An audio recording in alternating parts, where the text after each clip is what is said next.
मतदारसंघातील समस्त माझ्या मतदार बंधूंना, जनतेला सस्ने नमस्कार.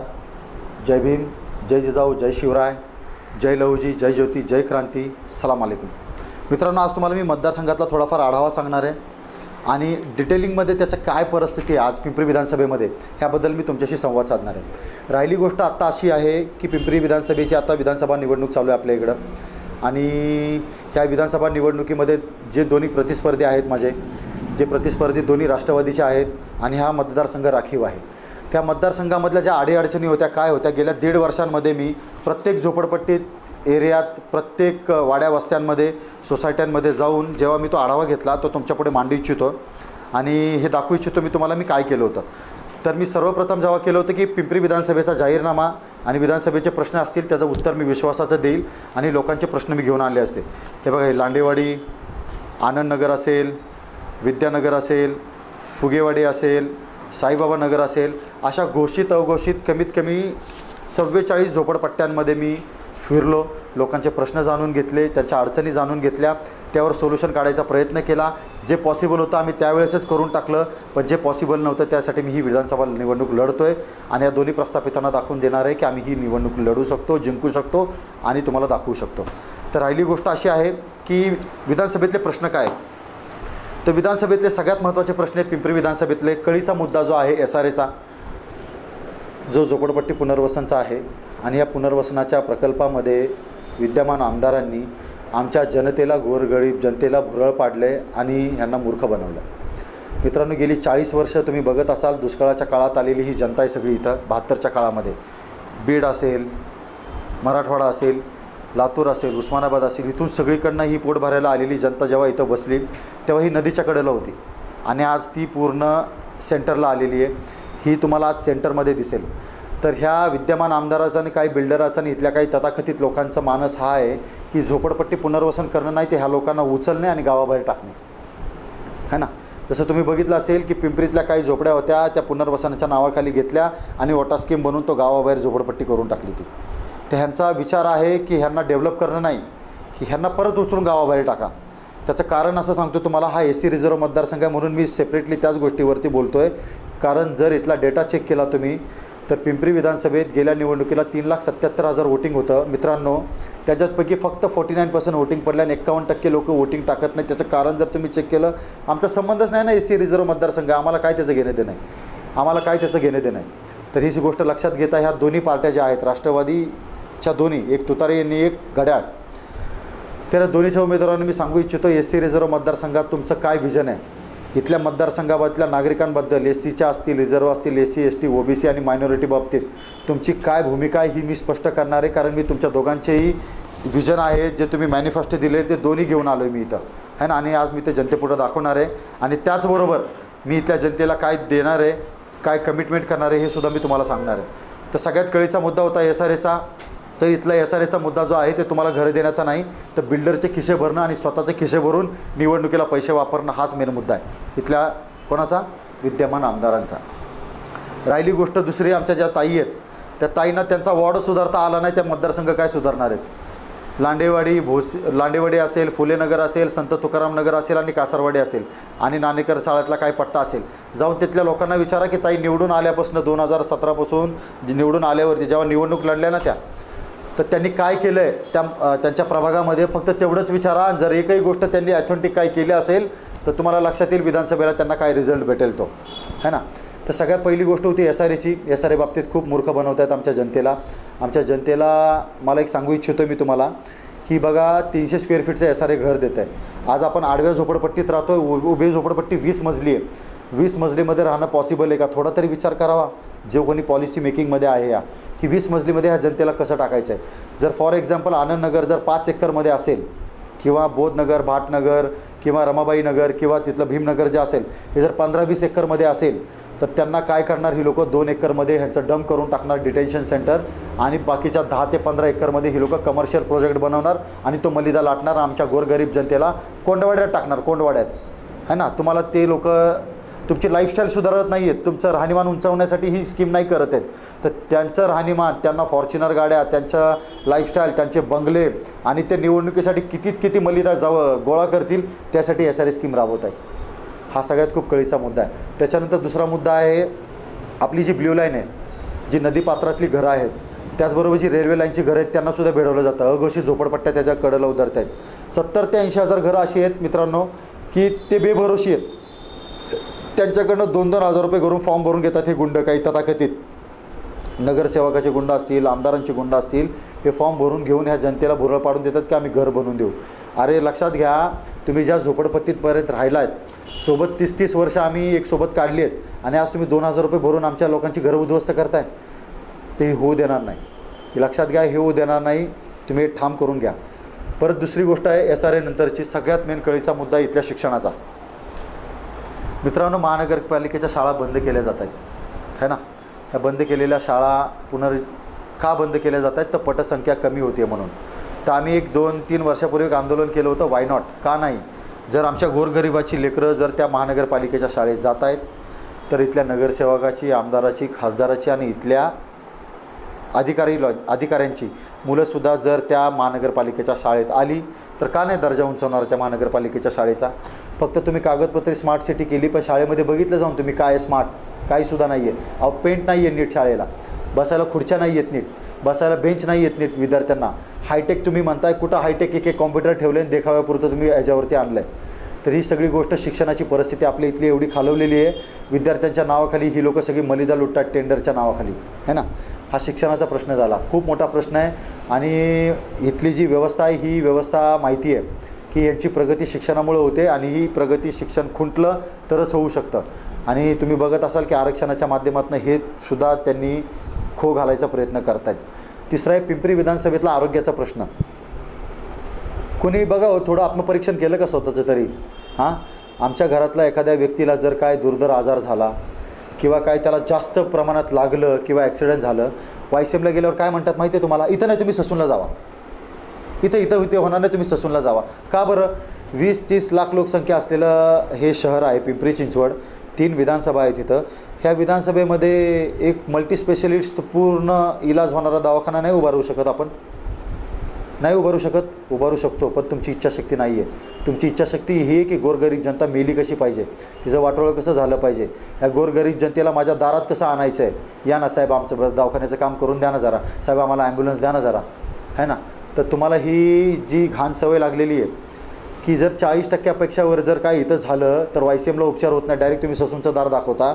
इथून 10 ते 15-20 किलोमीटर ससूनला जाईपर्यंत कित्येक तरी पेशंटचे जीव गेलेत, है ना. तर या सगळ्या गोष्टी घडत आहेत मित्र. ह्याच्यावरती अंकुश ठेवणं खूप गरजेचं होतं. त्याच्यासाठी मी ही निवडणूक लढतो. पहिला घराचा मुद्दा झाला, दुसरा शिक्षणाचा मुद्दा झाला, तिसरा आरोग्याचा मुद्दा झाला आणि चौथा पिंपरी विधानसभेतल्या प्रत्येक घरात एक चिंता लागलेली आहे. प्रत्येक आईवडिलाला एक चिंता लागलेली, माझं पोरगं बिघडू नये, माझं पोरगं गुन्हेगारीच्या वाटेला चाललं आहे, माझ्या पोराला जेलमध्ये कोणतरी काय इकडून तिकडून करून जेलमध्ये टाकायचा प्रयत्न करतात. हे घडतंय का, ते घडतंय. तुम्ही जर थोडंसं सूक्ष्म परीक्षण केलं तर लक्षात येईल तुम्हाला. सगळ्या झोपडपट्टींमध्ये सगळे काय करतायत, 5-5, 10-10 हजार, 2-2, 3-3 हजार वर्गण्या देऊन 4-4 मंडळं तयार करतायत. ह्या मंडळांमध्ये भांडणं लावतात. मग ती मंडळं जयंतीची असतील, ती मंडळं गणपतीची असतील, ती मंडळं नवरात्रीची असतील किंवा कुठलाही सण उत्सव असू द्यात, त्या एरियामध्ये फूट पाडली जाते. पोरांमध्ये 5-5, 10-10 हजार रुपये देऊन, DJ देऊन, दारू मटणं देऊन फूट पाडली जाते आणि त्या पोरांमध्ये भांडणं लावली जात आहेत. आणि भांडणं लावायची पोलीस स्टेशनमध्ये हे मंडळ गेलं की आमदाराचा फोन गेलं की तो मंडळ सोडून येणार आणि इकडल्या मंडळासाठी गेलं की तिकडून कुठल्या तरी ह्याचा फोन येणार आणि त्या पोरांना सांगणार मी केलं तुझं काम. तर आमची पोरं भाईगिरीच्या नादी लागत आहेत. काय, कारण त्यांच्या हाताला रोजगार नाही आहे ना. ती सैराभर फिरतात, शिकली सवरलेली मुलं आहेत, सैराभर फिरतात, कारण काहीच नाही. रेडीमेड जर तुमच्या हातात पैसे येत असतील तर तुम्ही करणार काय. मला एक गोष्ट आणखीन प्रकर्षाने जाणवली ह्या विधानसभेमध्ये, आम्ही जिथं राहतो आहे तिथं, की मुलांच्या हातात 3-3, 4-4, 5-5 लाख रुपये न करता येतात कुठनं व्याजाला फिरवायला. तर आम्ही थोडंसं एकदा फॅक्ट फाइंडिंग केल्यानंतर लक्षात आलं की इथली नेते मंडळी यांच्याकडे पैसे देते आहे, 2-3% व्याजाने फिरवायला लावते आहे आणि त्याला आपला कार्यकर्ता म्हणून बसवते आणि तो पोरगा त्याच्यावरती ते करतं आहे. बघा, सम्यक आजीविका नावाची गोष्ट आहे, पण आमच्या पोरांना ह्या धंद्याला लावलं जातं आहे. कुठल्या, की तुम्ही वाममार्गाने पैसे कमवा, दारू मटणं खावा आणि बिघडा आणि तुमच्या घराला ह्याला सगळ्याला बर्बाद करून टाका. तर हा चौथा प्रश्न खूप भेडसावतो आहे ह्या पिंपरी विधानसभेमध्ये. कुठला, गुन्हेगारीचा आणि व्यसनाचा. व्यसनाधीन झालेली सगळी मुलं आहेत. चौथी गोष्ट आहे इथली बेरोजगारी. 4 लाख लोकसंख्या आत्ता निवडणूक आयोगाने जाहीर केलेली, 3,91,000 काहीतरी वोटर्स आहेत. तर मला सांगा, युवक मतदारसंघ किती आहे? भरपूर आहे. कुठं आहे तो? शिकलाय सवरलाय, पण त्याच्या हाताला रोजगारच नाही, सैरावर पळतो आहे इकडं तिकडं. आणि थोडंसं आम्ही स्टडी केली आणि तो सर्वे केला होता 1.5 वर्षापूर्वी. त्यात लक्षात आलं, MA केलेला मुलगा पण म्हणतो हाऊसकीपिंगचं काम करायला रेडी आहे. का बरं? का त्याचं स्किल नाही आहे? का त्यात टॅलेंट नाही आहे? का तो परिपक्व नाही आहे ती गोष्ट करण्यासाठी? तर आहे, तो शिक्षण घेतलं आहे. शिक्षण जर त्याने घेतलं आहे तर त्याला त्या गोष्टीतलं स्किल आणि त्या गोष्टीतलं पूर्ण पाईपलाईन करून देण्याचं काम इथल्या प्रतिनिधित्वाचं असतं. पण आजपर्यंत आमच्या पोरांपर्यंत कुठल्या गव्हर्नमेंटच्या स्कीम असतील, CMEGP असेल, PMEGP असेल किंवा पालिकेच्या काही ज्या स्कीम्स असतील त्या पोचत नाही आहेत आणि पोचवल्या जात नाही आहेत पर्पजफुली. कारण जर हा मुलगा त्याच्या पायावर स्टँड झाला तर माझा कार्यकर्ता बनणार कोण? है ना? हा सगळ्यात मोठा इथल्या नेत्यांना पडलेला प्रश्न आहे. त्याच्यामुळं हे नेते मंडळी हे आमच्या युवकांना कधीच स्वतःच्या पायावर उभा करू इच्छिणार नाही. ते तुम्हाला असंच कार्यकर्ता म्हणून मागं फिरवतील, मटणाची बोटी देतील, गांधीजी देतील 2-4 हिरवे गुलाबी निळे पिवळे आणि फिरा म्हणतील माझ्या मागं जयघोष जयघोष करत. तर हा सगळ्यात मोठा प्रश्न आहे 5वा बेरोजगारीचा. हे 5 महत्त्वाचे प्रश्न ह्या विधानसभेतले आहेत. त्या 6वा प्रश्न पण खूप महत्त्वाचा आहे, व्यापार. पिंपरी हे व्यापाराचं केंद्र आहे आणि पिंपरी चिंचवड ही औद्योगिक नगरी आहे. मला सांगा बरं, आजपर्यंत कुठली मोठी गुंतवणूक पिंपरी विधानसभेत आली आहे? किती लोकांना आपल्याला व्यापाराच्या माध्यमातून रोजगार उपलब्ध झाला? किती मुलं आमच्या पिंपरी विधानसभेतली उद्योजक झाली आहेत? नाही झाली. अहो, बोटावर मोजणे इतकी सुद्धा आपल्या युवकांना उद्योगाचं हे नाही आहे. तर मला सांगा, एक गोष्ट मी सांगू इच्छितो तुम्हाला. आज पिंपरी एक केंद्र असताना सुद्धा ना कनेक्टिव्हिटी आहे, ना त्या व्यापाऱ्यांना सुखसुविधा आहेत, ट्रॅफिकची समस्या आहे, ना त्यांच्या लोडिंग अनलोडिंगचे प्रॉब्लेम्स आहेत. ह्या सगळ्या गोष्टी असेल तर व्यापाराला चालना आणि उद्योगाला चालना कशी भेटेल? त्या सगळ्याला जिम्मेदार जर असेल आरोग्य, शिक्षण, रोजगार, व्यापार आणि ह्या घरांना, तर इथले विद्यमान आमदार आहेत आणि इथले राज्यकर्ते आहेत राष्ट्रवादीचे. कारण त्यांनी हे काय केलं आहे? त्यांनी एवढं सांगितलं की ह्या विधानसभेला तुम्ही सडवा, कारण SC आहे ना, सगळ्यात जास्त SCची लोकसंख्या इथं, सडवा ह्या विधानसभेला. हाच त्यांचा मानस आहे, दुसरा काही नाही. त्या विधानसभेतल्या प्रश्नावरती मी परत तुम्हाला सांगू इच्छितो की ह्या दोन्ही प्रतिस्पर्धींनी काय केलं आहे, यांच्या काय भूमिका आहेत, बरं त्यांच्या झालेली कामं काय आहेत. माझ्याकडनं जे मी RTI टाकून जे कामं मागितले त्यांनी काय काय केले ते विचारलं आहे. त्या गोष्टीचा मी खुलासा तुमच्यापर्यंत आता करतो आहे दुसरा. पण मी हे सांगितलं की मी जे अनुभवले आहे विधानसभेमध्ये खूप खतरनाक आहे. आरोग्याचा खूप मोठा प्रश्न आहे, शिक्षणाचा खूप मोठा प्रश्न आहे, बेरोजगारीचा खूप मोठा प्रश्न आहे. त्याचबरोबर सगळ्यात मोठा आईवडिलांना पडलेला प्रश्न गुन्हेगारीचा आणि व्यसनाचा, की माझं पोरगं बिघडू नये. 9 वाजल्या की माझ्या आईच्या काळजात धक होतं की माझं पोरगं कुठं बसलं आहे, चौकात बसलं आहे का, कुठला भाई येईल माझ्या पोरावरती तलवार मारेल, पोलिस येतील घेऊन जातील. आई वडील ह्याच चिंतेत बसलेले असतात 9 वाजल्यापासून रात्री 12 वाजेपर्यंत, घरी पोरगं येईपर्यंत. तर हा सगळ्या प्रश्नाचा आणि ह्याला परिस्थितीला सगळे कारणीभूत आहेत हे नेते लोक. कोण? राष्ट्रवादी. ह्या दोन्ही राष्ट्रवादीचे इथली लोक. कारण हे कधी डेव्हलप होईल? SC रिझर्व्ह मतदारसंघातच का हो तुमच्या अशी होतं? हां, दोन्ही मतदारसंघात जाऊन बघा काय परिस्थिती आहे थोडीशी, है ना. तर ह्याचा खुलासा मी आता तुम्हाला त्यांच्याच माध्यमातून करून दाखवणार आहे, जे त्यांनी त्यांच्या पेपरवरती छापलं आहे, जे त्यांनी त्यांच्या परिचयपत्रात छापलं आहे, जे त्यांनी त्यांच्या वचनपूर्तीमध्ये छापलं आहे. त्या दोन्ही उमेदवाराचं मी तुम्हाला दाखवू इच्छितो. मी आत्ता तुमच्यापुढे मतदारसंघातील भयंकर प्रश्नांची वाचा हे सांगितलं तुम्हाला की किती प्रश्न आहेत आपल्याकडं. आरोग्य, शिक्षण, रोजगार, बेरोजगारी आहे, गुन्हेगारी आहे आणि व्यापार. तर मित्रांनो, त्याचबरोबर ह्या सगळ्या गोष्टींना वाचा फोडण्यासाठी आणि त्याच फोडण्यासाठी गेल्या विद्यमान आमदारांनी काय केलं त्याची जरा झलक तुम्हाला दाखवतो. कारण ही गोष्ट तुमच्यापुढं सांगणं खूप गरजेचं आहे. कारण पिंपरी विधानसभा ही SC राखीव मतदारसंघ आणि SC राखीव मतदारसंघातल्या आमदाराचं काम काय असतं हे माहीत असणं देखील खूप गरजेचं आहे त्या आमदाराला, है ना. किंवा जे कोणी उभा आहे त्यालासुद्धा माहीत असणं खूप गरजेचं असतं. किंवा आमदाराचा प्रोफाईलच काय असतो हे सुद्धा माहीत असणं खूप गरजेचं असतं.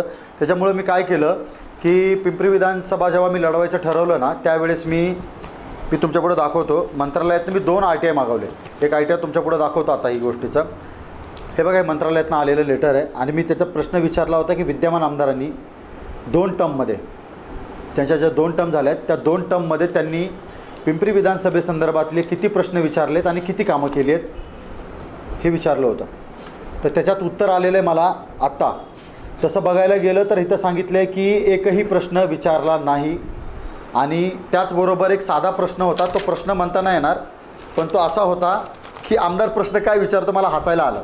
विद्यमान आमदार आमचे काय प्रश्न विचारतात ते हसायला आलं. ही हसण्यासारखी बाब नाही आहे, पण खूप गंभीर बाब आहे. कारण तुम्ही 2-2 टर्म त्या आमदाराला निवडून देताय. ओके, हे लक्षात घ्या. कारण तुम्ही सुज्ञ नागरिक आहात सगळेजण. सुज्ञ नागरिकांनी हे लक्षात ठेवलं पाहिजे की आम्ही आमचा आमदार का निवडून देतो आहे, कशासाठी निवडून देतो आहे, आमच्या समाज उपयोगी आणि आमच्या स्वतःच्या उद्धारासाठी तो काय करतो आहे. कारण ते आपलं प्रतिनिधित्व असतं आणि प्रतिनिधित्व विधानसभेत जाऊन तुमच्या आमच्या उद्धाराच्या आणि तुमच्या आमच्या मतदारसंघाच्या प्रगतीसाठी काय करतं आहे ह्याचा आढावा घेणं तुमचं आमचं काम असताना आपण ते कोणीच घेत कोणीच नाही आहे. त्याच्यामुळे मी 1.5 वर्षापूर्वी एक RTI टाकला आणि त्यात विचारलं की आमदारांनी आत्तापर्यंत मतदारसंघात किती संदर्भातले किती प्रश्न विचारले, तर एकही प्रश्न विचारला नाही. त्यातला एक साधा प्रश्न असा, तो पण मोगम होता, की विचारता येते की श्री अण्णा बनसोडे सन्माननीय नगरविकास मंत्री यांच्या पुढे खुलासा करतील काय की पुणे महानगर प्राधिकरण इथे मेट्रो ओके की जी मेट्रो होणार आहे ती मेट्रो खरंच होणार आहे का, की हा प्रश्न आमदाराला पडला होता की खरंच होणार आहे का. हे मी माझ्या मनाचं नाही बोलत, तिथं लिहिलेलं आहे सगळं. हे तुम्हाला पाहिजे याची हार्ड कॉपी सॉफ्ट कॉपी मला सांगा. माझा नंबर आहे 86-5-0-224. मला विचारा तुम्ही, मी तुम्हाला हे सगळं पाठवून देतो. मी मंत्रालयातनं जे आलं आहे ते एकही प्रश्न विचारला नाही. आणि विचारलं तर काय मेट्रो होणार आहे का. जर गेल्या 10 वर्षात मतदारसंघासंदर्भातला एक प्रश्न आमदार विचारू शकत नाही तर मला सांगा तुमच्या बाबतीतले तुमच्या उद्धाराचे मतदारसंघाच्या प्रगतीचे काय अजेंडे काय व्हिजन ठेवणार आहे हा आमदार. काहीच ठेवू शकत नाही. राहिली गोष्ट दुसरी, मी त्यांच्या बाबतीतलं त्यांचं जे हे होतं कर्तव्यपूर्ती व संकल्प काय हे त्यांचं आणलं मी कर्तव्यपूर्ती व संकल्प है ना. त्यांच्यावरती हे फोटो बघा जे महाविकास आघाडीचे आहेत महायुतीचे आहेत. त्यात एक लाचार बसलेले आहेत दुसरे, फक्त मंत्रिपद द्या आणि काही करा, आम्हाला समाजाचं काही घेणं देणं नाही आहे. तर मला हे सांगू इच्छितो आहे तुम्हाला, मी सांगू इच्छितो ही गोष्ट की लाडक्या बहिणीच्या नावाखाली जेवढं मूर्ख बनवलं आहे आमच्या आया बहिणींना, तर खरंच तुम्ही बघा 2100 रुपये का 1500 रुपये दिलेत आणि तेलाचा भाव केला आहे 100 रुपयाच्या तेलाच्या पाकिटावरून 140 रुपये तेलाचं पाकिट झालं आहे. तुरी डाळीचे भाव वाढलेत. दिवाळी कशी गेली असेल तुम्हाला लक्षात असेल. माया मावल्यांनो तुम्ही ही गोष्ट ऐका आणि माझे मित्रबांधव जर ऐकत असतील तर माझ्या आईला बहिणीला ही गोष्ट सांगा की आम्हाला किती मूर्खात काढले गेले 1500 रुपये देऊन. हरकत नाही, ते काय त्यांच्या खिशातले पैसे आणि कष्टाचे शेतात राबून आणलेले पैसे नाही आहेत. तुमची आमचीच लूटमार केलेली 5 वर्षाचे पैसे आम्हाला परत देत आहेत, तर घ्या ते पैसे. 1500 रुपये घेतले, चांगलंच केलं आहे. तर आता हे कर्तव्यपूर्ती आहे आपल्या इथल्या विद्यमान आमदारांची आणि संकल्पन पण केलं आहे त्यांनी. संकल्प काय केला ते तुम्हाला दाखवतो आणि कर्तव्यपूर्ती तर तुम्हाला माहितीच आहे गेल्या 5 वर्षात काय करतात आमचे विद्यमान आमदार. 5 वर्षात ते निधी आणतात, मंदिराला कळस चढव, मस्जिदला फरशी बसवून दे, बुद्धविहाराला खीर वाटायला दे किंवा कलर मारून दे आणि 5-5 हजार रुपये मंडळांना वर्गण्या दे. ह्याच्या पलीकडं आमच्या आमदारांनी इथल्या विद्यमान आमदारांनी काहीच केलेलं नाही है ना. जे गेली 2 टर्म निवडून येत आहेत आणि हे तुमच्या सगळ्यांना माहिती आहे. तुम्ही सगळे नाराज आहेत एवढंसुद्धा मला माहिती आहे. परंतु मी तुम्हाला दाखवू इच्छितो, कारण काय आहे नुसतं असं बोलण्याने काय होत नाही है ना. तर संकल्पपूर्ती काय केली बघूयात.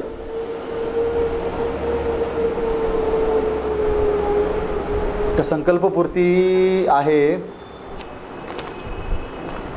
विद्यमान आमदारांनी संकल्पपूर्ती खूप छोट्या फॉन्टमध्ये लिहिली आहे बरं का. मला अशी सुद्धा वाचता येत नाही आहे, पण कॅमेऱ्याच्या माध्यमातून किंवा मी तुम्हाला सॉफ्ट कॉपी किंवा तुमच्या घरी है ना 1500 लावून मुलं वाटायला आले असतील बघा ही संकल्पपूर्ती त्यांची है ना. खूप बारीक अक्षरात लिहिली आहे आणि विद्यमान आमदारांनी त्यांच्या ह्याच्यातलं कामं केलेली, काय कामं केली ते पण लिहिलेले. अहो त्यांचा एक मागातला आढावा बघितला तर फक्त त्यांनी आहे ना जे आपले ब्लॉक असतात ना ब्लॉक, ते ब्लॉकच टाकून दिलेत फक्त अख्ख्या मतदारसंघात. तर हेच काम असतं का आमदाराचं.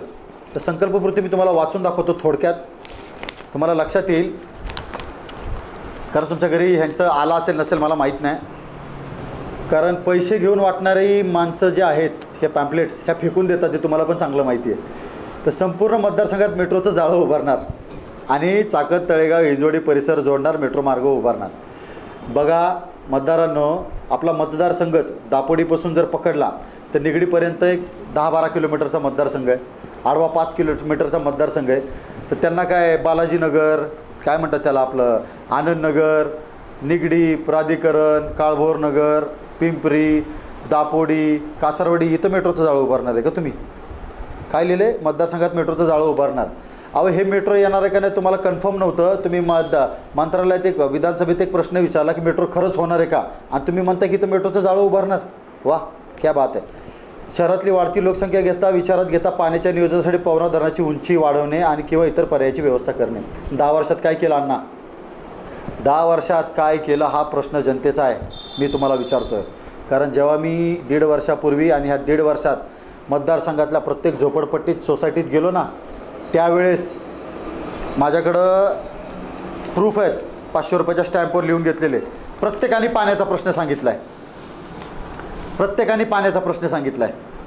हे घ्या लांडेवाडी, आनंदनगर, परत कुठलं आहे विद्यानगर घ्या, हे घ्या साईबाबा नगर, दापोडी, अशा प्रत्येक ठिकाणी पाण्याच्या प्रश्नाचा उपस्थित झालेला आहे, पाण्याचा प्रश्न. मग मला सांगा, गेल्या 10 वर्षात का नाही केलं? आत्ता का सुचलं तुम्हाला तिसऱ्या टर्मला आहे? पहिल्या 10 वर्षात करायला प्रयत्न तरी करायला पाहिजे होता, का नाही केला प्रयत्न? तिसऱ्या विधानसभा क्षेत्रात सर्व झोपडपट्ट्याचं पुनर्वसन करणे. अहो अण्णा, पुनर्वसन झोपडपट्ट्यांचं होत नाही, पुनर्वसन तुमचं आणि बिल्डरांचं होतं.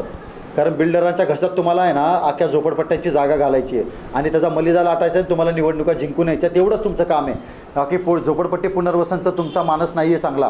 कारण झोपडपट्टी 5 एकरची असेल ना आनंदनगर, ते 1 एकरमध्ये आमच्या लोकांना तुम्ही 20 मजलीमध्ये कोंडाल आणि 4 एकरमध्ये तुमचा कमर्शियल प्रोजेक्ट करून त्याचा मलिदा तुम्ही लाटाल. हाच तुमचा मानस आहे. झोपडपट्टी पुनर्विकास तुम्ही करू शकत नाही, तुमच्या जिंदगीत तुम्ही करू शकणार नाही. आणि तुम्हाला एक गोष्ट ठाम सांगू शकतो, या निवडणुकीत तुम्हाला जनता कौल देईल ना देईल. आणि आज तुम्हाला सांगतो ही गोष्ट की जनता तुम्हाला योग्य तो रस्ता दाखवणार आहे. पंतप्रधान आवास योजनेअंतर्गत अल्पघर नासे स्वर घरे उपलब्ध करून देणार. अहो ते स्टेट गव्हर्नमेंटची स्कीम आहे हो अण्णा. लोक हुशार आहेत त्यांचा फॉर्म भरायला, घरं लॉटरीमध्ये घ्यायला, PMRDचे असतील, घरकुलची घरं असतील, सगळे असतील. हे काय विजनमध्ये लिहायची गोष्ट आहे का? हां, अहो तुमच्याकडे साधा एखादा माणूस जॉब शोधायला आला तर त्याला तुम्ही हाऊसकीपिंगचं काम लावता आणि तुम्ही घरं मिळवून देणार म्हणताय. वा. आणि काय लिहिले दुसरं, पिंपरी शासकीय कार्यालय, पोलीस आयुक्तालय, पोलीस स्टेशन, पोलीस कॉलनी तसेच शासकीय कर्मचारी सेवानिवृत्ती अद्ययावत करणे. अद्ययावत करणे अहो 10 वर्षात का केली नाही? पिंपरी पोलीस स्टेशनच्या बॅकसाईडची बिल्डिंग तुम्ही जर बघितलं असेल, पोलीस कर्मचाऱ्यांची सडली होती, मोडकळीस आली होती, कोणी तिच्याकडे लक्ष दिलं नाही. का लक्ष दिलं नाही 10 वर्षात? नाहीच दिलं लक्ष. पोलीस कर्मचारी आमचे बांधव तसेच राहत होते, तसेच राहिले त्या बिल्डिंगमध्ये, तसेच राहिले. तर मी बघितल्या डोळ्यांनी तिथली परिस्थिती, मी स्वतः अनुभवली आहे, काय आहे कसं नाही आहे ती, आहे ना. कुठले पोलीस स्टेशन अद्ययावत करताय तुम्ही? बघा, पोलीस स्टेशनमध्ये जर राऊंड मारला ना तुम्ही फक्त फोनवरती पोलिसांना सांगता माझा माणूस आहे, सोडून देईन, माझा माणूस आलाय, धरून ठेव. ह्या गोष्टी तुम्ही करता. कधी पोलीस स्टेशनची पायरी नाही चढली, फक्त PIला धमकवायचं काम केले तुम्ही आजपर्यंत. आता तुम्ही काय पोलीस स्टेशन अद्ययावत करणार आहे? कुठले कार्यालय अद्ययावत करणार आहे? तुम्हाला बघायचंच असेल आकुर्डीतलं, ओके, PMRDचं ऑफिस आहे ना, त्याच्या बाथरूममध्ये कधी जाऊन राऊंड मारा. अख्खं बाथरूम आहे ना, काय म्हणतात त्याला, जसं झोपडपट्टीतलं बाथरूम होतं ना तसे ते बाथरूम झालेले आहेत. बघा कधी राऊंड मारून. माझ्याकडे त्याचे प्रूफ आहेत, फोटो आहेत, डॉक्युमेंट्स आहेत, सगळं दाखवू शकतो तुम्हाला. का नाही गेले 10 वर्षात झालं त्याचं? मग काय आज का होतं आहे? या टर्मलाच का होतं आहे? परत नंतर दिले शासकीय, परत काय, वल्लभनगर पुनर्विकास करणे. स्वर्गीय बाळासाहेब ठाकरे वल्लभनगर ST स्टँडचा पुनर्विकास करणे. बघा, पुनर्विकास ST स्टँडचा करायचा आहे ना.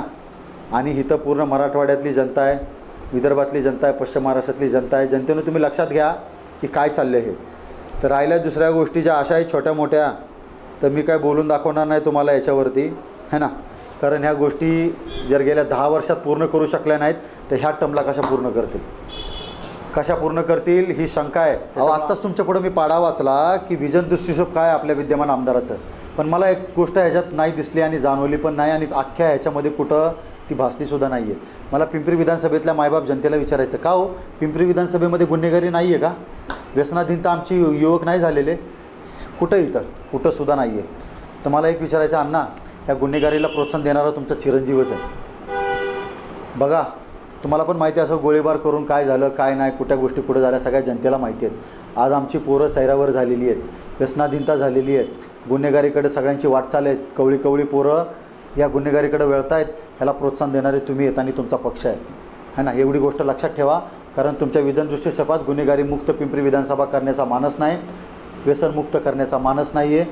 हे का नाही करायचं? कारण तुम्हाला व्यक्तीचा विकास नाही करायचा अण्णा, तुम्हाला विकास करायचा अजित पवाराचा, तुम्हाला विकास करायचा स्वतःचा, तुम्हाला विकास करायचा तुमच्या चेहऱ्या सपाट्यांचा, तुम्हाला विकास जनतेचा करायचा नाही. म्हणून तुम्ही करताय आमच्या जनतेला गुन्हेगारीच्या वाटेवर सोडताय, आमच्या जनतेला व्यसनाधीन बनवताय, आमच्या युवकांना त्याच्यात तुम्ही त्या खड्ड्यात पाडताय. तरी गोष्ट लक्षात येते अण्णा तुमचा काय. त्याच्यामुळं अण्णा तुम्हाला ही जनता घरचा रस्ता यावेळेस नक्की नाही 200% दाखवणारच. राष्ट्रवादी 2 नाही आहेत बरं का आपल्या विधानसभेमध्ये. पिंपरी विधानसभेमध्ये राष्ट्रवादी एकच आहे, काका पुतण्या लुटून खात आहेत फक्त. एकदा काकाचा टर्न झाला की पुतण्या, पुतण्याचा टर्न झाला की काका. आणि त्यांच्या दुसरा उमेदवार आहेत तुतारीवाल्या, है ना, आमच्या सुलक्षणा ताई. ताईंचा परिचयपत्र आणि त्यांचं माझं विजन जेव्हा वाचण्यात आलं माझ्या, त्यांच्या परिचयपत्रातच मला शेवटची लाईन खूप खटकली आणि ती तुम्हाला दाखवू इच्छितो मी. ताई म्हणतात की संघाच्या शाखेत मला नेतृत्व, वक्तृत्व, कर्तृत्व सगळ्या गोष्टी बहाल झाल्यात आणि तिथूनच मी शिकले. लहानपणी मी शाखेत जात होते. ताई संघाच्या शाखेत आजपर्यंत आपल्या भारतीय ध्वजावरण कधीच केलं नाही. ओके, त्यांच्या मेन हेड ऑफिसवरती कधीसुद्धा त्यांनी ध्वजारोहण केलं नाही. आणि ताई तुम्ही म्हणता मी संघाच्या शाखेत तयार झाली आहे, पण संघाच्या शाखेत तयार होऊन SC रिझर्व्ह मतदारसंघाचं तुम्ही प्रतिनिधित्व करणार ही इथली जनता कसं मान्य करेल हो ताई? हां, संघाची शाखा आजपर्यंत देशाच्या जडणघडणीत आणि देशाच्या प्रगतीमध्ये किती त्यांचं योगदान आहे हे अख्ख्या जगाला माहिती आहे. ओके, 2 नंबरची टेररिस्ट संघटना आहे RSS. फक्त एवढंच आहे की ती उघड आहे, जाकलीमूठ 1.25 लाखाची. आणि तुम्ही म्हणताय की मी त्यातनं, अहो हेच नाही ताई, भीमा कोरेगावची दंगल घडवून आणणारी हीच RSS आहे हो. आणि तुम्ही म्हणताय मी त्या शाखेत तयार झाली, पण तुम्ही पण होते का भीमा कोरेगावची दंगल घडवण्याच्या ह्याच्यामध्ये? हां, आज आमच्यावर अन्याय अत्याचार होत आहेत, जिथं काय होत आहेत, जातीपातीत भांडणं लावली जात आहेत. ओके, गोरगरिबांना, मातंग समाजाला भुरळ पाडून फिरवलं जातं आहे, त्यांना स्मशानभूमी दिली जात नाही खेडोपाड्यांनी. ह्या सगळ्या गोष्टी घडत आहेत, त्याला जिम्मेदार आहे RSSची आयडिओलॉजी आहे. तुम्ही त्या शाखेत शिकलं का? आज SC रिझर्व्ह मतदारसंघाचं तुम्ही प्रतिनिधित्व करताय आणि इथं कमीत कमी SC रिझर्व्ह का दिला याचा तरी तुम्ही विचार करावा. आणि तुम्ही म्हणताय मी संघाच्या शाखेत शिकून मोठी झाले आणि तिथून मला सगळं भेटलं आणि आता मी तिथलं प्रतिनिधित्व करणार आहे. ताई, तुम्हाला इथलं प्रतिनिधित्व कधीच ही जनता करू देणार नाही SC रिझर्व्ह मतदारसंघातली. तुम्हाला वाटत असेल की इथली वोटिंग जास्त आहे ओपनची, तर घ्या तुमच्या दुसऱ्या प्रतिस्पर्ध्याला विचारून घ्या तुम्ही, अण्णा बनसोडेंना, किती वोटिंग पडतं, कसं पडतं, काय पडतं. तुम्ही जर तसा विचार करून करत असाल तर इथली SC जनता, ST जनता, OBC जनता, मायनॉरिटी, मुस्लिम समाज तुम्हाला कदापि मतदान करणार नाही. नाही म्हणजे नाही. कारण तुम्ही राष्ट्रीय स्वयंसेवक संघाच्या शाखेत मोठ्या झाल्यात, तयार झाल्यात आणि त्याच्यातनं तुम्हाला प्रतिनिधित्व करून सगळं आलं आहे ना. तर एक गोष्टीचा विचार करा ताई तुम्ही, की काय म्हणताय तुम्ही. राहिली गोष्ट ताईंच्या विजनची. ताईंनी माझं विजन दिलं, मी काय ते वाचून नाही दाखवणार तुम्हाला. पण ताई ज्या मतदारसंघातनं नगरसेविका झाल्यात, ज्या त्यांच्या वॉर्डमधनं, प्रभागातनं नगरसेविका झाल्यात, ते संत तुकाराम नगर, कासारवाडी, नाणेकर चाळचा पट्टा, त्याच्यानंतर लांडेवाडी आणि फुलेनगर, ह्या पाचही तुम्ही कुठेही जावा त्या प्रभागामध्ये आणि कोणालाही विचारा ताईंनी किती त्यांच्या प्रभागाचा विकास केला आहे, किती त्यांनी स्थानिक लेवलला काय काय केलं आहे. अहो मला लांडेवाडीत सांगितलं गेलं, ताई लय तामझाममध्ये आलती काल रॅली काढत आमच्या इथं, आहे ना. पण ताई त्याच्या आधी म्हणली मला उलटी येते तिथे फिरायला. ताई जिथं आमची लोकं सर्वाईव्ह करतात ना, जिथं त्या गटारीच्या बाजूला राहतात, जिथं ते ग्रॅज्युएट होतात, चांगल्या नोकऱ्या करतात आणि तिथं ते त्यांच्या उपजीविकेचं जिथं करतात ना, तिथं तुम्हाला गेल्यावर उलट्या येतात. तुम्ही काय विधानसभेचं करणार हो? माझं विजन है ना. जर तुम्हाला तुमच्या ह्या नगरसेविकेच्या ह्याला तुमच्या प्रभागाचा जर तुम्हाला विकास करता आला नाही तर तुम्ही कोणाचा विकास करायला निघालेत? विधानसभेचा. ताई तुम्ही विधानसभेचा विकास नाही करणार. तुम्ही शरदचंद्र पवार, जसं तुमच्या सुप्रियाताईंनी वांग्याचं शेती करून 50-50 करोड रुपये कमवलेत ना, तसं तुम्ही विधानसभेतले प्रोजेक्ट लुटून इकडून तिकडून तुमच्या शरद पवारच्या गायडन्सनी तुम्ही त्यांचाच विकास करणार आहे. तुमचासुद्धा विकास करू देणार नाहीत ते. तुम्हाला सांगतो त्याचं कारण. ताई आज राष्ट्रवादीमध्ये जयदीप गायकवाड तुम्ही ओळखत असाल, है ना. आज राष्ट्रवादीचे एकनिष्ठ म्हणून इतके दिवस काम करत आहेत. काय हो त्यांची परिस्थिती? आज राष्ट्रवादी, शिवसेना, BJP, काँग्रेस या सगळ्यांमध्ये असणारे SC उमेदवार जे आहेत त्यांची परिस्थिती काय आहे? काय परिस्थिती आहे ताई सांगा? परिस्थिती खूप बिकट आहे. कुत्र्याचे पट्टे घालून बसवले जातात. खुर्ची दिली जाते पण पावर दिली जात नाही. पोझिशन दिली जाते पण पावर दिली जात नाही. तर तुम्ही काय SC रिझर्व्ह मतदारसंघाचं प्रतिनिधित्व करणार आहे? ताई एक गोष्ट तुम्हाला सांगू इच्छितो, मी पहिल्या उमेदवाराला नाही सांगणार कारण तुम्ही डॉक्टर लावले तुमच्या पुढं, म्हणून तुम्हाला सांगतो कारण तुम्हाला कळतं आहे. ताई तुम्ही ज्या मतदारसंघात राहिले ना, तो आरक्षित मतदारसंघ, रिझर्व्ह आरक्षित आहे. आणि ज्या आरक्षणावरती खोडा घालते नाही राष्ट्रवादी मूकसंमती देऊन, वर्गीकरणाला सपोर्ट दिला आहे ह्या राष्ट्रवादीने, या काँग्रेसनी, या शिवसेनेनी आणि या BJPनी. ओके, परत क्रिमिलेअर जे आणलं SC STच्या ह्याच्यामध्ये आरक्षणामध्ये, त्याला सपोर्ट मूकसंमती दिली आहे. आणि हे इलेक्शन झालं की आमच्या 4थ्या पिढीच्या ताटातलं आरक्षण काढून घ्यायचा प्रयत्न ह्या पार्ट्या करतायत. आणि तुम्ही म्हणताय की मी त्या पार्टीतनं आमदार बनणार. अहो कसं बनणार ताई? तुम्ही स्वतः आरक्षण घेऊन आलेत ना वरती.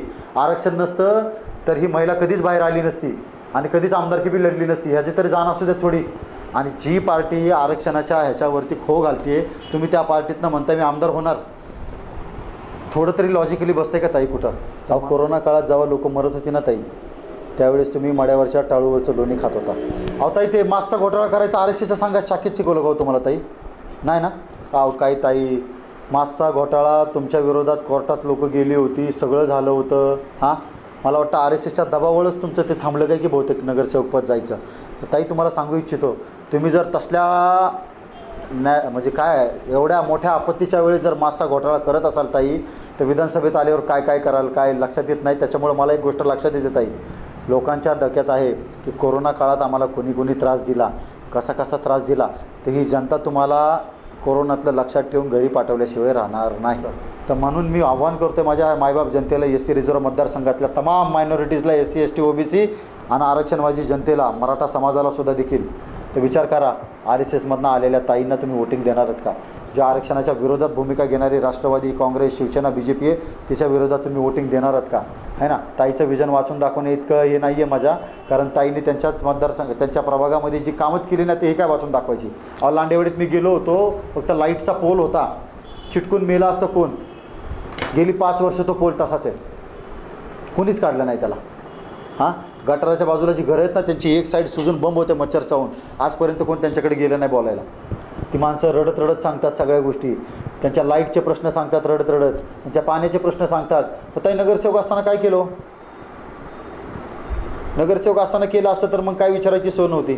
तुम्हाला पण माहिती आहे की कसं काय चाललं आहे सगळं तिथं, आहे ना.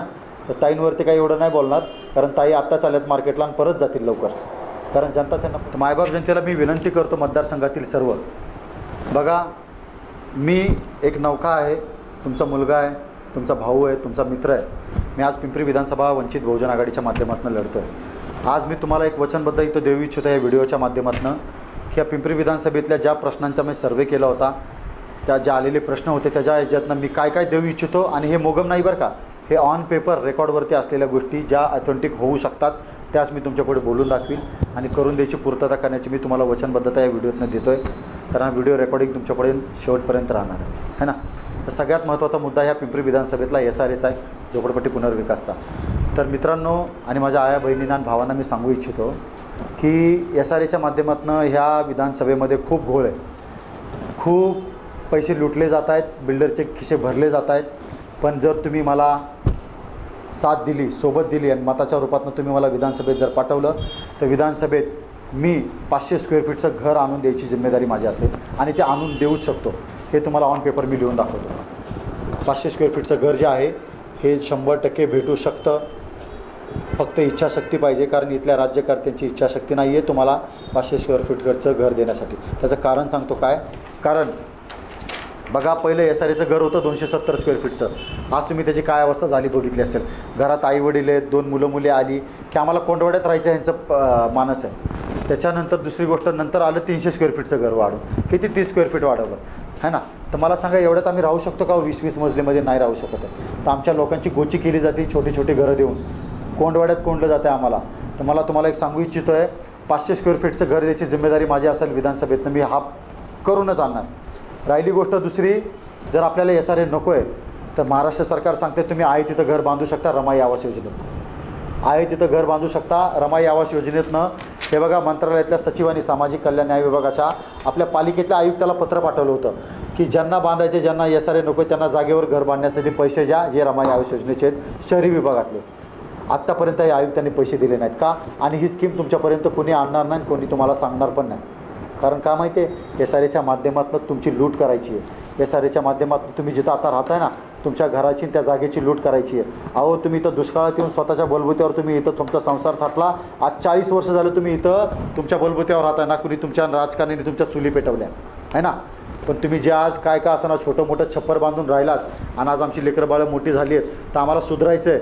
सुधारायच्या हिशोबाने आमचं छप्पर पण चांगलं असलं पाहिजे. पण SRAची मानसिकता ती नाही आहे. SRAची मानसिकता ही आहे की यांना सडवायचं कसं. 20-20 मजली टाकून राहू शकता का? 20 मजलीवर तुम्ही आडव्या झोपडपट्टीत, उभ्या झोपडपट्टीत राहू शकता? नाही राहू शकत. प्रॅक्टिकल बघायचं असेल तर त्या त्रिवेणीनगरला रॅम्बो नावाचा एक प्रोजेक्ट आहे SRAचा, जाऊन बघा तिथं काय परिस्थिती आहे. तुम्ही गेल्यावरती तुम्हाला कळेल की काय परिस्थिती SRAची आहे. त्यासाठी मी सांगतो की तुम्हाला 500 स्क्वेअर फीटचं सुसज्ज घर, तेही 20 मजली नाही, आपल्या जागेवरती तिथं कुठलाही कमर्शियल प्रोजेक्ट न करता आहे तिथंच लोकांना घर बांधून देण्याची जिम्मेदारी माझी असेल. जिथं SRA ज्या एरियात करायचा नसेल त्या एरियामध्ये रमाई आवास योजनेची स्कीम जी आहे ती लागू करून ज्यांनी त्यांनी आपली घरं बांधावी आणि राहावी, त्याच्यासाठी पूर्णपणे सहकार्य, सपोर्ट आणि सगळ्या गोष्टी करण्याचं ते शासकीय दरबारी असेल, माझ्याकडनं वैयक्तिक असेल, करून द्यायची जिम्मेदारी माझी असेल. कारण हे मंत्रालयातले कागद आहेत सगळी, हे काही इथली कागदं नाही आहेत आणि आपल्या आयुक्ताला पाठवलेली पिंपरी चिंचवडच्या, तरी देखील झालं नाही. त्याचबरोबर 500 स्क्वेअर फीटच्या घराचा रोल मॉडेलसुद्धा माझ्याकडे आहे. हा मी तुम्हाला दाखवू इच्छितो, पण तुम्ही मला मताच्या स्वरूपात मला सहकार्य कराल आणि विधानसभेत पाठवाल हा तुमच्या 500 स्क्वेअर फीटचं घर आणण्यासाठी. हा पहिला मुद्दा झाला SRAचा. दुसरा मुद्दा आहे, मी तुम्हाला सांगितलं होतं की आमच्या पिंपरी विधानसभेमध्ये खूप बेरोजगारी आहे ना. त्या बेरोजगारीवर मात करण्यासाठी आम्ही गेली काही वर्ष पिंपरी विधानसभेमध्ये चला उद्योजक बनू म्हणून एक प्रोजेक्ट राबवत होतो. 11 एप्रिलला महात्मा फुलेंना अभिवादन म्हणून.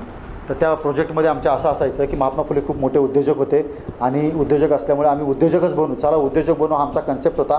त्या माध्यमातून आम्ही प्रत्येक 11 एप्रिलला कधी लेड बँकचे मॅनेजर बनून आम्ही मुलांच्या फाईलचे प्रश्न सोडवलेत, कधी मंत्रालयातले JMची माणसं बोलून, गव्हर्नमेंट ई-कॉमर्सची माणसं बोलवून, तिथले अधिकारी बोलून आम्ही टेंडरिंग कसं भरायचं ते सोडवलं आहे. कधी प्रोजेक्ट फाईल कशी बनवायची, CA बोलून प्रोजेक्ट फाईल कशी बनवायची त्याच्यासाठी हे केलं आहे.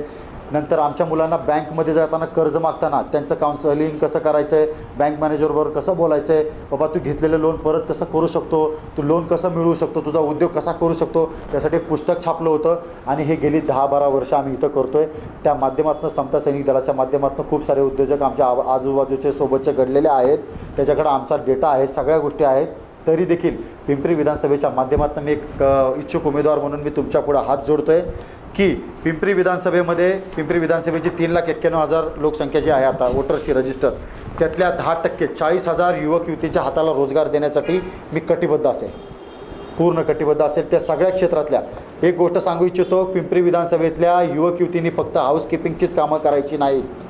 तुमच्याकडे स्किल आहे, तुमच्याकडे टॅलेंट आहे, तुमच्याकडे ताकद आहे, तुमच्याकडे सगळ्या गोष्टी आहेत, पण तुमचं टॅलेंट, ताकद आणि सगळी स्किल जी आहे ही फक्त हाऊसकीप आणि हॉस्पिटॅलिटीच्या मॅनेजमेंटवरती लावली जाते. बघा माझ्या कामाला त्यात विरोध नाही आहे, पण का SC रिझर्व्ह मतदारसंघातल्या पोरांनी हीच कामं करायची का, मुलींनी हीच कामं करायची का, हा माझा प्रश्न आहे.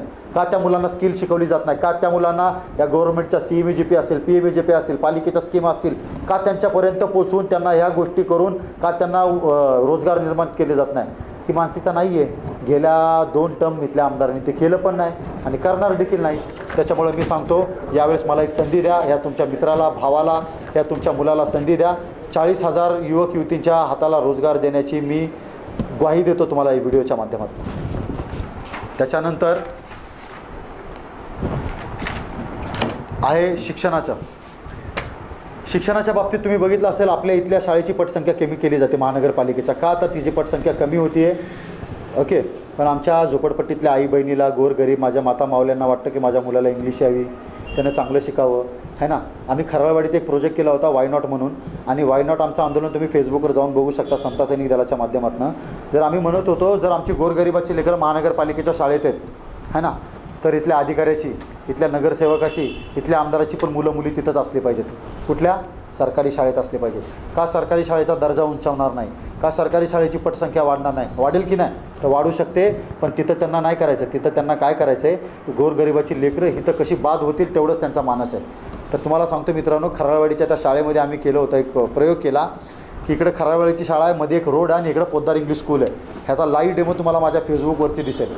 तर तिथं काय झालं, खराळवाडीच्या का माता माऊलीला मी विचारलं की ताई मुलाला इंग्लिश येते का, तर म्हणली नाही येतो भाऊ, क्लास लावायला पैसे नाहीत, शिक्षक आमच्या इथले, त्यांना आम्ही काय बोलू शकत नाही, है ना. तर आमच्या माता माऊलीची अपेक्षा आहे की माझ्या मुलाला इंग्लिश आली पाहिजे, मोठा शिकला पाहिजे. आमची आई बहीण धुणं भांडी करून त्या पोराच्या शिक्षणासाठी झटते, पळते, सगळं करते, है ना. आणि तोच रोड सोडला आणि इकडं पोद्दार इंग्लिश स्कूलमध्ये आलो. त्या एका पॅरेंट्सला विचारलं मी, कितवीला मुलगा आहे, तर म्हणले 4थीला मुलगा आहे. फीज काय शाळेची, तर 80,000 रुपये फीज आहे ना.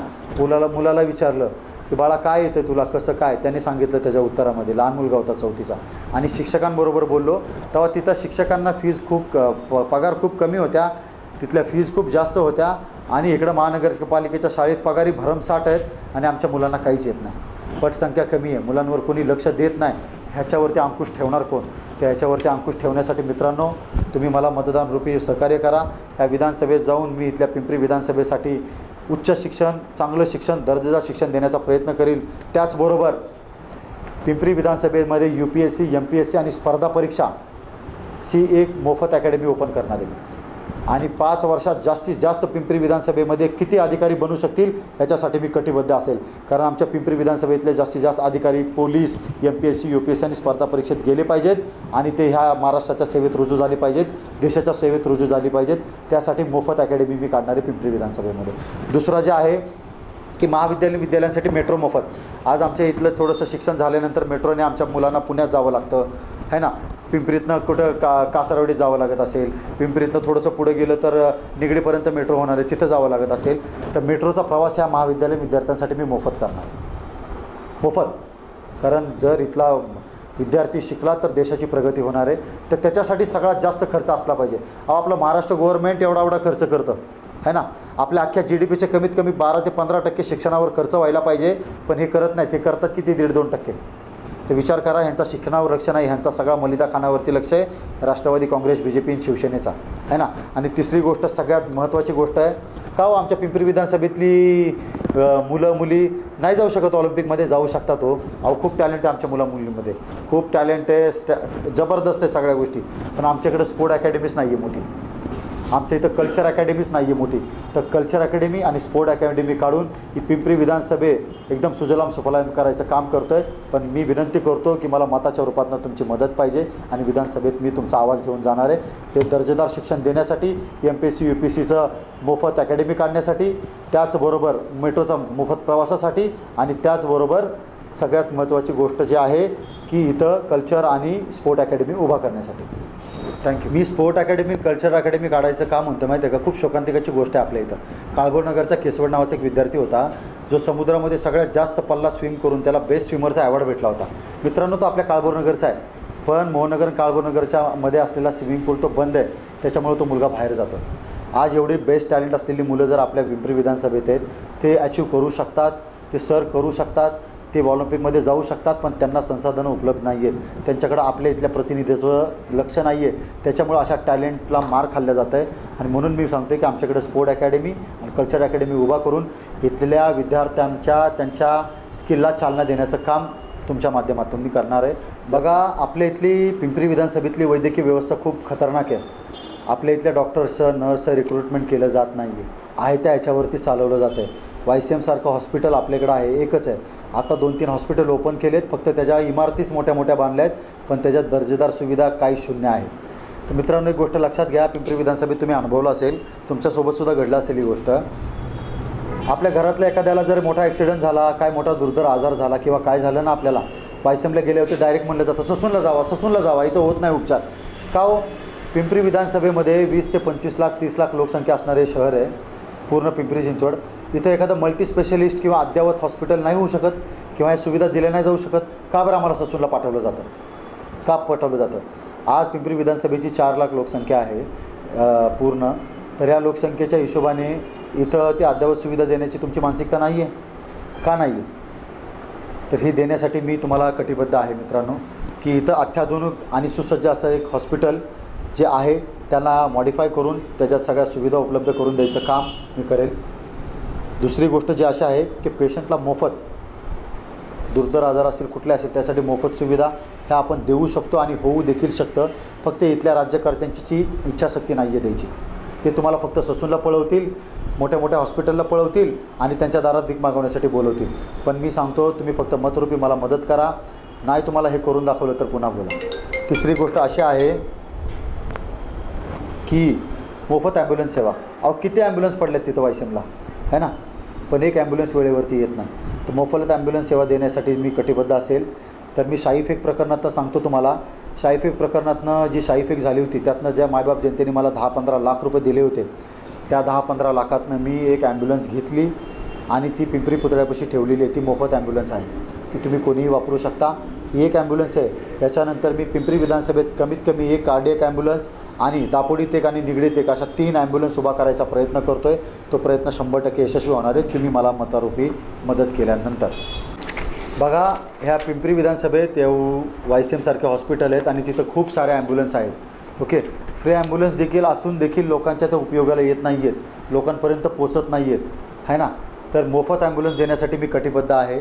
आणि मायबाप जनतेने मला जे 10-15 लाख रुपये शाईफेक प्रकरणातनं दिले होते त्या 10-15 लाखातनं मी एक ॲम्ब्युलन्स घेतली. ती ॲम्ब्युलन्स मोफतमध्ये उपलब्ध आहे पिंपरी पुतळ्यावरती, तुम्ही कोणीही घेऊन ती वापरू शकता.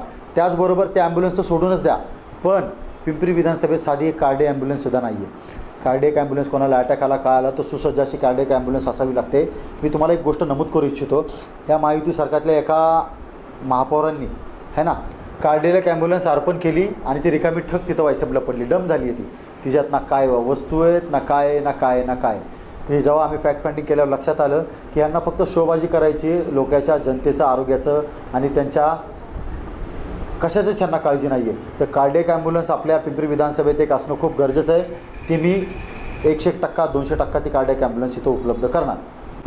मित्रांनो, पिंपरी चिंचवड ही उद्योगनगरी आहे आणि पिंपरी विधानसभा ही या उद्योगनगरीचं केंद्र आहे आणि पिंपरी विधानसभा ही SC राखीव मतदारसंघ आहे आणि SC राखीव मतदारसंघात आजपर्यंत SC ST OBC यांच्यापर्यंत किती स्कीम गेल्या आहेत हा खूप चिंतेचा प्रश्न आहे. जेव्हा आम्ही बघितलं ना तर नगण्य आहे, नगण्य म्हणजे नगण्य.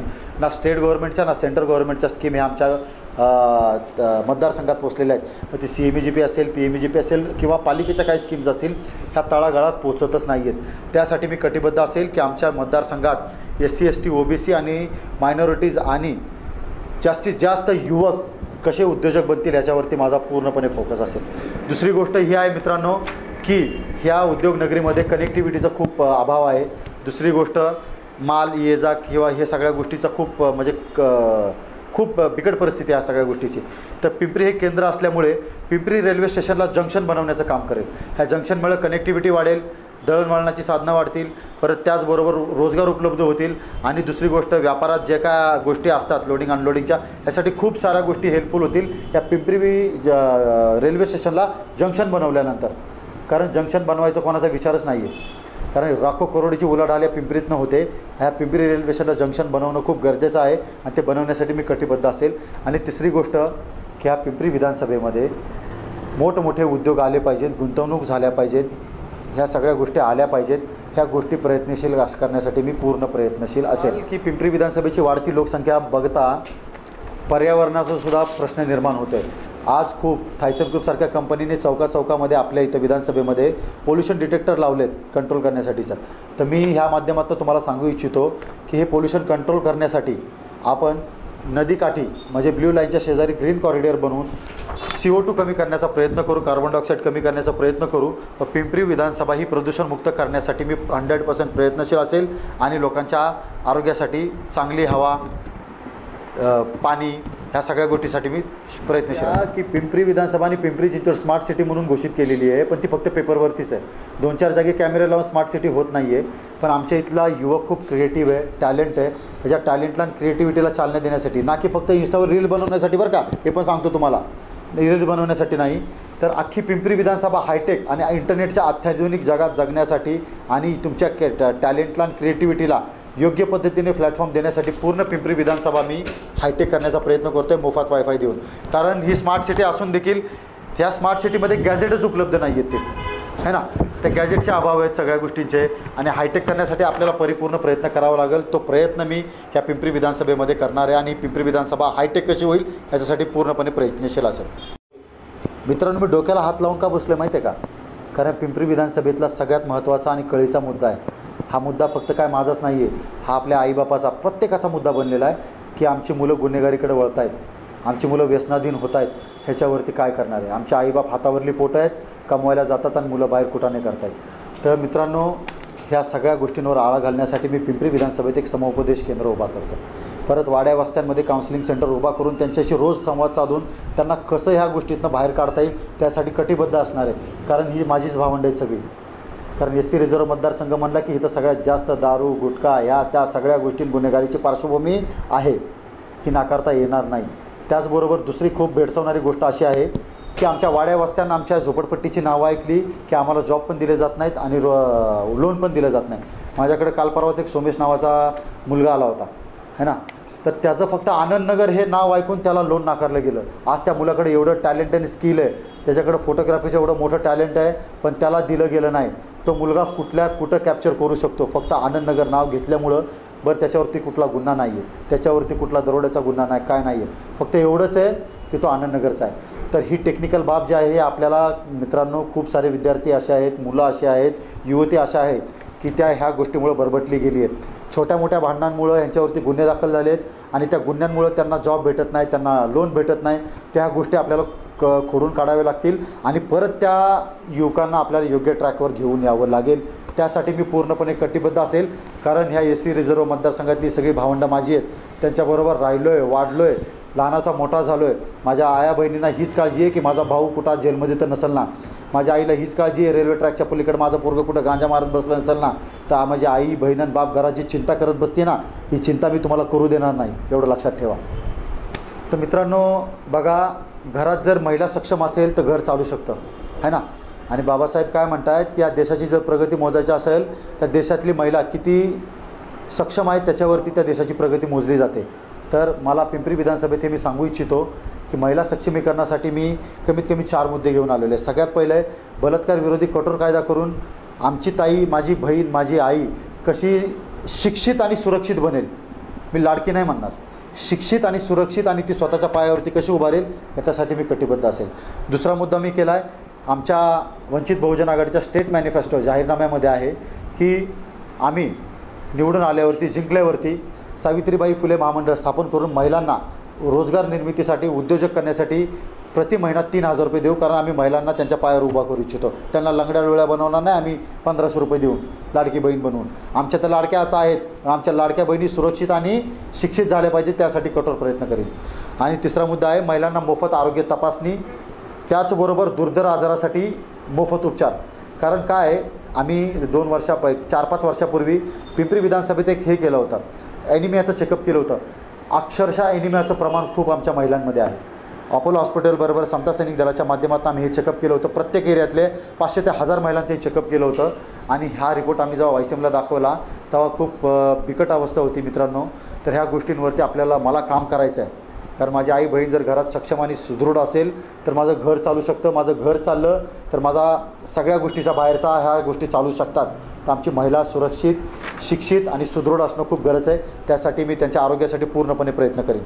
राहिली गोष्ट पिंपरी विधानसभेत नाही तर अख्ख्या महाराष्ट्रात बलात्काराचं प्रमाण, छेडछाडीचं प्रमाण, ह्या सगळ्या गोष्टीचं प्रमाण जर बघितलं तर खूप भयानक आहे. आकडेवारी खूप भयानक आहे.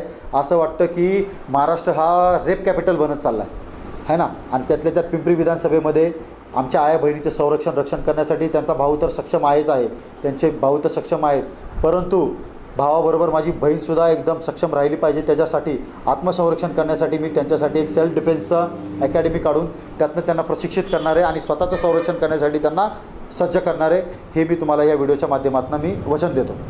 मित्रांनो, पिंपरी विधानसभेमध्ये एकूण 4 ते 4,500 दिव्यांगांची लोकसंख्या आहे. आणि दिव्यांगांच्या प्रतिनिधींबरोबर मी जेव्हा चर्चा केली, त्यांच्याबरोबर भेटलो, बोललो, तेव्हा हे लक्षात आलं की खूप बिकट परिस्थिती आहे, त्यांच्याकडे कोणीच लक्ष द्यायला तयार नाही. त्यासाठी मी कटिबद्ध असेल दिव्यांगांसाठी सगळ्यात पहिला माझा हा पाऊल असेल की दिव्यांगांच्या पाल्यांसाठी मी मोफत शिक्षण करणार. त्याबरोबर दिव्यांगांसाठी मी रोजगार उपलब्ध करून देणार आहे. त्याचबरोबर दिव्यांगांसाठी सगळ्यात महत्त्वाची आणि ही गोष्ट आहे की त्यांच्यासाठी आरोग्यसेवाही मोफत करावी लागेल. कारण काय, दिव्यांगाच्या बाबतीत खूप साऱ्या अडीअडचणी आहेत.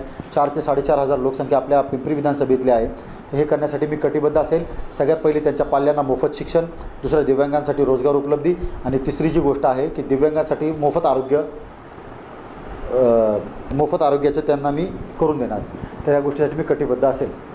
मित्रांनो, पिंपरी विधानसभेमध्ये तृतीयपंथीयांची लोकसंख्यासुद्धा भरमसाठ आहे, खूप आहे.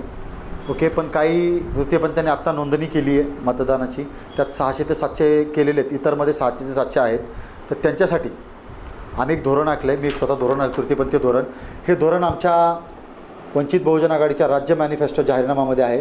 ते धोरण असं आहे की तृतीयपंथीयांना आम्ही 1% समांतर आरक्षण देऊन नोकरी, शिक्षण, रोजगार आणि सगळ्या जनकल्याणच्या ज्या सेवा आहेत त्याच्यामध्ये आम्ही त्यांना सामावून घेणार आहोत. त्याचबरोबर 15 एप्रिल दिवसात तृतीयपंथी दिवस म्हणून आम्ही साजरा करणार आहोत. आणि तिसरी सगळ्यात महत्त्वाची गोष्ट आहे की पिंपरी विधानसभेमध्ये तृतीयपंथीयांना सेपरेट शौचालय असणं खूप गरजेचं आहे. कारण त्यांनासुद्धा आता कोर्टाने सगळ्यांनी मान्यता दिलेली आहे आणि आपण कोर्टाने देखील मान्यता दिली असली तरी आपण त्यांना स्वीकारलं पाहिजे. त्यांना आपण सन्मान दिला पाहिजे. बघा ते देखील माणसंच आहेत, त्यांचं जेंडर जरी डिफाईन होत नसलं तर ते तुमच्या आमच्यातलीच आहेत, ती बी माणसंच आहेत. तर त्यांना आपण स्वीकारलं पाहिजे, त्यांना मान सन्मान देऊन सगळ्या गोष्टीत आपण त्यांना सामावून घेतलं पाहिजे. समस्त मतदार बांधवांना मी विनंती करतो की पिंपरी विधानसभेचा एकोपा, वारसा आणि अस्मिता जपण्याकरिता मी एक माझ्या पद्धतीने आणि 100% देण्याचा मी प्रयत्न करणार आहे. त्याच्यात सगळ्यात पहिलं मी पिंपरी विधानसभेतील हिंदू बांधवांसाठी आमच्या एक जाहीरनामा केलेला आहे. तो असा आहे की हिंदू बांधवांसाठी मी पिंपरी विधानसभेत दापोडी, निगडी, कासारवाडी आणि बोपखेल या 5 ठिकाणी गोशाळा उभारणार आहे. 5 ठिकाणी गोशाळा उभारणार आहे. कारण पिंपरी बघितलं असेल, पिंपरी गावामध्ये ज्यांना सगळ्या गायी ज्या आहेत रस्त्यावर असतात, ओके, त्यांच्या शेणामुळे, मलमूत्रामुळे गाड्या स्लिप होतात, सगळ्या गोष्टी होतात, है ना. तर आपण पशुमित्र आहोत, प्राणीमित्रावरती दया केली पाहिजे आपण. तर त्यांच्यासाठी मी गोशाळा उभारणार आहे 5 गावठाणांमध्ये, निगडी, पिंपरी, कासारवाडी, बोपखेल आणि दापोडीमध्ये या 5 ठिकाणी आपण गोशाळा उभारणार आहोत. त्याचबरोबर पिंपरी विधानसभेमध्ये मला एक प्रकर्षाने जाणवलं, एक वेद पाठशाळा देखील असली पाहिजे. कारण आपल्याला सर्व धर्माचं नॉलेज असलं पाहिजे, त्याच्यात काय लिहिलं आहे काय नाही ह्याची जाणीव असली पाहिजे आणि सर्व धर्मभाव जपण्यासाठी आपण प्रत्येकाने प्रयत्न केला पाहिजे. कारण आपल्याला भारतीय संविधान हे शिकवतं. त्याचबरोबर पिंपरी विधानसभेमध्ये बघा, आपण सगळेजण आता मस्त मोबाईल फक्त हातात घेतो आहे आणि स्क्रोल करतो आहे. त्याचबरोबर इथं प्रत्येकाचं शरीरयष्टी सुदृढ असली पाहिजे, तो शरीराने मस्त एकदम मजबूत असला पाहिजे. सगळ्यांना फक्त आता लोखंड उचलायची सवय लागलेली आहे जिममध्ये जाऊन, है ना.